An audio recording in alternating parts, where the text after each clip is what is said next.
Barakatah Yahweh, Barakatah Yahushai, Barakatah Yahweh, Barakatah Yahushai, Barakatah Yahweh, Barakatah Yahweh, Ba'ashem Yahushai, Ba'ashem, Rakal Kodash.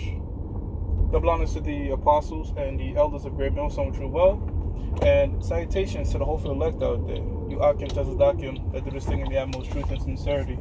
On the pre-Shemon, and this week's topic is going to be entitled a Millstone and Chaff Customs. Another Manners and Customs inspiration-based show. Spirit got me heavy going into the Manners and Customs, and one thing, one of these professors I was listening to, Esau gets all into it. He made a good point, man. He made a good point. What he said was, you could translate language, but you cannot translate culture. You cannot translate the culture. You could translate the language, but you can't translate the culture. And it's so true, man. When you learn more about the culture, again, I'm gonna keep stressing it, brothers. Have the time. Any Manners and Customs websites you can get into it, man. I mean, it gives you a greater vision of what the Lord and all the prophets and these brothers were saying for their time, man. All right. I know we don't approach the scripture with a Western mindset, but there's certain shit you just can't help but, you really can't get a grasp of it unless you really look this thing up, man. All right. Such as the millstone, we're called Great Millstone. The millstone was used for what? It was used for grinding wheat. I mean, you had the option to, shit like the Yahushua and disciples did. They shake the chaff off the wheat and just eat the wheat raw. You could do that. But commonly, what was done was the grinding of mill. You take the wheat, you put it in this, it was like funneled.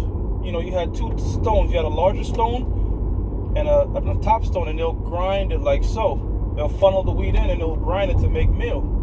And it was a common sound heard all throughout our times, man. Like if we throw ourselves back then when we was growing up there, that's a sound you would hear constantly. Normally it'd take two women. Two women will hold a handle. They'll sing songs, as the scriptures say, told they shit, and they'll just take turns pouring in grain into the millstone. In fact, it's a law in the book of Deuteronomy. When a man makes a pledge, you can't pledge him of that millstone, because the Lord said the millstone is his life.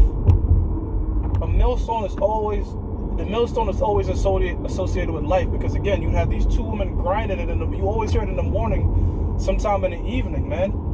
And when I was reading the Manners and Customs, certain people get associated with that sound to the point that it puts them to sleep, or it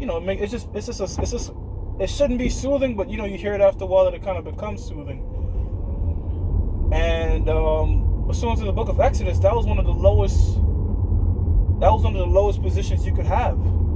And it makes me think about that's like your maidservant. That would be one of the basest positions, because in the book of Exodus it says from Pharaoh, which is like the chief position, to the maidservant that grinds mills. So that's like the lowest thing you could do. That's how come when you read the book of Isaiah, the 47th chapter, you have a beautiful and delicate woman being abased to grinding mill. That's something like a slave woman would do. I mean, it's like the most basic, meaning, America going from this top, the golden city, if you will, to absolutely shit. Scriptures also speak about how the grinding shall be brought low because there's no woman. And in a prophetic sense, that's talking about what? Because in that time when it was written, you'd wake up to the sound of the grin, the grinding of the mill. Right? Meaning like life, and people trying to prepare their food and stuff. The modern day version of that is you hear these gates coming up. You know what I'm saying? Meaning people are about to start their work. So when it says the grinding shall be brought low, in a prophetic sense, that's talking about out here when you ain't gonna see no jobs and none of that shit out here, man. Because even Jake, through the spirit, they say grinding, which represents like labor, like I'm on the grind, work. So the millstone, again, going back to the law, you can't pledge a man to the mill. You can't pledge a man to his millstone, man. That's what the wife and the family, they need that to prepare their meal. That's in the book of Deuteronomy. Now, with that in mind, that it's associated with life, it makes more sense when that makes more sense, but you get a greater vision of Revelations 18 chapter and the 22nd verse when it says that neither shall the sound of the millstone be heard. That right there, in another word, saying ain't gonna be no life left, man, when America is destroyed. Because that's something you heard all throughout the Middle East, if you will, man. Not just amongst Israel, amongst the nations in the Middle East. That's something you always heard. Women grinding meal. All right? And I also want to speak about chaff. Now, remember when I told you, sometimes you had the option. I mean, again, in the English it says corn, but really it's talking about the grain, primarily wheat or barley. It's surrounded by chaff, correct? And you kind of go like this and get the wheat out. The stuff that you're getting off the wheat is called the chaff, It's really good for nothing, Shit, maybe straws could be used, but chaff can't be used for shit, So what normally happen, most common practices, you get a winnowing fan, which is not a fan if you think like this, or even one like you pumping air in it. That's not the type of fan it's talking about. It's talking about a fork with a pruner hook. It's kind of shaped like this. And what you would do is you would cast what you have reaped from your harvest. You cast it up, and what would happen is the chaff is so light that it will get caught in the wind, and the grain will fall to the ground and blow away. Right? But concerning the prophecy that Jeremiah said in the 51st chapter, the Lord said, I'll bring a destroying wind. Normally chaff just blows away, but the scriptures is stressing the point that, look, this particular chaff is not going to get blown into a regular wind. It's going to get blown into a destroying wind. Right? Why is it stressing so heavy about destroying the chaff? And then when you read about, what the Lord said about the chaff in the parable, that the chaff is going to be put in unquenchable fire. And people don't normally, that wasn't very too common. Even though Isaiah did speak about burning chaff, it wasn't something common of actually gathering up chaff and burning it. And the Lord didn't just say burn the chaff. The Lord said with unquenchable fire, meaning a fire that you're not going to put out. So why is it stressing so heavy about burning chaff? Here it is, I'm casting up the chaff. Yahushua said, he had the winnowing fan in his hand. That's what he's talking about, taking that little fork and, having that right there is going into deliverance and destruction. The elect is the wheat that's going to be delivered. The chaff that's going to be put in unquenchable fire is the wicked. How do we know that? The book of Psalms, chapter 1, verse 4. The ungodly is like the chaff casted into the wind. That goes for the 2/3 of our people and all you nations that's going to be here in America. So the custom of casting this chaff up in the air,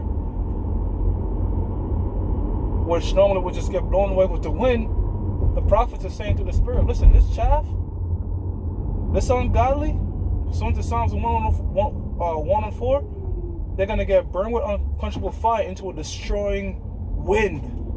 And it's like, whoa, you know what I'm saying? Again, I understand in the culture of that time, you're like, whoa, they're going to do the chaff that dirt like that. That's talking about the nuclear destruction that's going to befall America.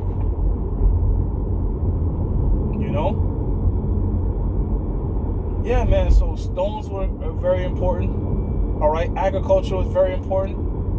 Because if you read it, that's how a lot of these prophets and the men of the Bible spoke, because that's what was common to their time. And thankfully, one of the traditions of what they call the Middle East, Near East, is to uphold the tradition that you were taught prior. I mean, here in the West, shit get played out quick. The 80s don't look like the 90s. But over there in the Middle East, you can see still, after 1,000 years, still stuff still didn't change, man. Which is why we say through the Spirit, man, things have to go back to the way it was in ancient times. Because, like I mentioned, that law about not taking a man millstone, how is that going to be kept in the kingdom if we still have this particular society that we have? There's certain things that's going to be done that's going to throw us, especially after the nuclear missiles detonate, they emit something called an electromagnetic pulse. So most of your electronic devices, that's not going to be around. So you can see that, man, the nuclear missiles is going to cleanse the planet Earth, and kind of throw us back into that Stone Age, if you will. And a lot of these customs and laws, again, such as the grinding of the mill and these particular things, you're going to see them reemerge, man. All right? Because the laws abide forever. Hey, you know what? I was thinking I should make another point about the millstone. Oh, yeah. Because I remember I was mentioning that the two women would grind this particular mill, grind the millstone together, and keep funneling grain down the hole and have mill come out. Yahweh said 2 women shall be grinding mill, and one shall be gone, man. And one shall be delivered and the other saved. I mean, one shall be left and the other delivered. So that right there gives you a picture in your mind too. Think about it. Early in the morning when they ground their mill, just one woman disappeared and the next one left. So again, they was using the things of their time, man. All right? Kind of just gives you a greater visualization of that scripture, you know? Hey, so with that, I'm going to give all praises to Yahweh, Ba'ashem Yahweh Shai, Ba'ashem Rakakodash, the blindness of the apostles and the elders of Great Millstone True Well, and salutations to the hopeful elect out there, you Akim to the Dakim, that do this thing in the utmost truth and sincerity. Shalom.